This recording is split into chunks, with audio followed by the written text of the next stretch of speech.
Hi colleagues, thank you for joining us again for episode 10 as we continue our journey through the situational analysis together. You'll recall over recent weeks we've started on a process where we've called out 11 key aspects of the situational analysis that we think every school needs to look at. Today we continue that journey and we're building on the work that we've been doing with looking at literacy. Yeah, thanks. And in particular, the reading self-assessment. So people are accessing that resource right now, and the feedback has been really positive. It's been amazing. Again, all kudos to the team who have put so much work into it, and that's Lee Englefield, Belinda Gruden and Fiona Miller. Yeah. So we're really grateful for their input, and we're really grateful for the high-level engagement with school services over this. The fact is, though, we need a set piece to get us through the situational analysis, deliver a high-level assessment of our reading program. This is the tool to do that. So now we've done looking inward, we've done looking outward, and we're going to hear from experts around looking forward. Yeah, so enough of us. Let's hear some real educators. It's a pleasure to introduce the team behind the self-assessment tool, Belinda, Fiona and Lee. Lee, I'll start with you. Can you tell us a little bit about the logic behind the three big steps in this process? So the logic is very closely, if not it is, aligned with the situational analysis framework that the department has provided for us all. And it really is about asking some really reflective questions around your analysis of data, your longitudinal NAPLAN data. Continuing that looking inward and looking at how that cross-references with your internal school data, your use of the progressions and your internal assessment collection systems that you have in place. And really as a school team engaging with some questions that you might not have considered answering previously around whole school approaches to teaching reading, around the way in which we're using our financial resources to target the effective teaching of reading. This process then leads into consulting with the evidence base, the work primarily of Professor Desley Konza and her work on the effective teaching of reading. Once we are aware of that as a whole staff team, without making judgments, it can then lead us to making some really informed decisions when we begin to look forward. Based on where we are, based on where we need to go, what things should we decommission? What practices should we consider stopping? What practices should we adapt and continue to improve? And how can this feed into our school improvement plan? A big part of the looking inward phase is the staff survey. Belinda, what can you tell us about that? What's the logic behind that? The logic behind the staff survey is to have a good examination of what your current staff beliefs around reading are, around what is happening within their classrooms and how they feel they are implementing reading within their classroom and what teaching practices they're using. So Belinda, looking at the survey results, would you expect that a leadership team would then align their professional learning and prioritise against the feedback that they receive? Definitely. So when we move into step 2 of the process for looking outward, what we've done is provide a K-6 reading evidence guide, and that gives principals and leadership teams a professional learning package to unpack with their staff around effective reading, around the big 6 areas that we look through with the research. And the guide gives principals, executives and staff a quick overview of what effective practices may look like within their class, and then they are able to reflect on that and prioritise using the department's assessments or the department's effective reading suite what professional learning they may need to undertake with their staff to improve reading. Fiona, a big part of looking outward, if we can use that organiser, is comparing the school's approach to reading to the evidence base. Yes. What's in this tool that will help principals and school leaders do that process?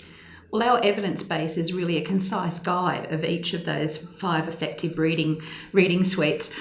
We've got in there our links to our Department of Education PL packages on phonological awareness, phonics, fluency, vocab and comprehension. But we've also included some explicit teaching strategies, 2 or 3, that when you're doing your classroom walkarounds, you're going to see those explicit strategies on a daily basis. It's not just a one-off thing, but you're going to see it happening for sustained periods of time within your literacy sessions within your classroom. And another really important, the third aspect of that, is embedding those quality texts and quality literature within classroom practice on a daily basis as well. Fiona, I was really excited when you spoke about the observable practices in the classroom. Yep. So I'm seeing there are opportunities where a school could integrate those into other aspects, things like quality teaching rounds, learning walks, lesson observations, even PDP observation. Is that the sort of thing that you're imagining so that a school would embed these practices? Absolutely. So we created that teacher evidence guide so that anybody who was using some of those practices would be able to go around and see the knowledge and the skills on display within the teacher's classroom on a daily basis, whether it's a phonological awareness lesson in early stage 1, a fluency lesson or a comprehension lesson. You're able to identify those evidence-based practices that lead to student improvement. This is the first time we've seen all of those resources aligned so concisely against the evidence base. Did that take long? Yes, it did. It did take a long time to pull together. Yeah. But we really did base it on the availability of the Department of Education's great suite of effective reading PL that's available right now. Yeah, and to add to that, I think it was just trying to pull it all together as a bit of a one-stop shop for schools to be able to look at in one continuous format, a one point of reference, so to speak. And from a high school perspective, you've made it very easy, and I can see very quickly how principals are going to grab this, build the capacity of their team and run with it. And although it took a long time to put together, it's a very sincere, clear document that you can use quite quickly with your staff.